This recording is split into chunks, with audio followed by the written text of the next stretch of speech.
एक बार ना एक राजा ने कुछ ब्राह्मणों को खाने पे बुलाया, तो वो खाना खुद परोस रहे थे। जैसे ही वो लास्ट वाले ब्राह्मण तक पहुंचे, उसी समय ऊपर आसमान से एक चील उड़ती हुई जा रही थी, जिसके मुंह में एक मरा हुआ सांप था। उस सांप के जहर की एक दो बूंदें ना उस ब्राह्मण के खाने में चली गई, जिस वजह से वो ब्राह्मण मर गए। और यमराज को ये नहीं समझ आ रहा कि अब मैं उस मरे हुए ब्राह्मण की हत्या का दोषी किसे मानूं, राजा को, पर उसे तो कुछ पता ही नहीं था, चील को, पर वो भी अपने बच्चों के लिए भोजन ले जा रही थी, इच्छा से तो उसने भी नहीं किया, या उस मरे हुए सांप को।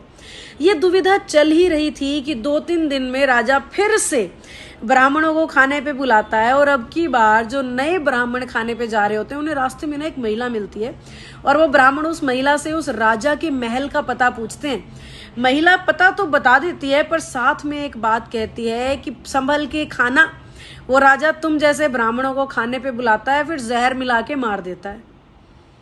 यमराज ने उसी समय उस महिला को उस ब्राह्मण की हत्या का दोष दे दिया, क्योंकि उन्होंने ये कारण दिया कि राजा चील या सांप जानबूझ के उन्होंने नहीं किया, पर इस महिला ने बिना कुछ जाने समझे आनंदवश सिर्फ अपनी खुशी के लिए उस राजा को दोषी बना दिया। तो जब हम किसी की बुराई में आनंद लेते हैं ना, तो हम पापी कहलाते हैं। इसीलिए कहा जाता है दूसरों के बुरे समय का मजाक मत उड़ाओ और दूसरों के बुरे समय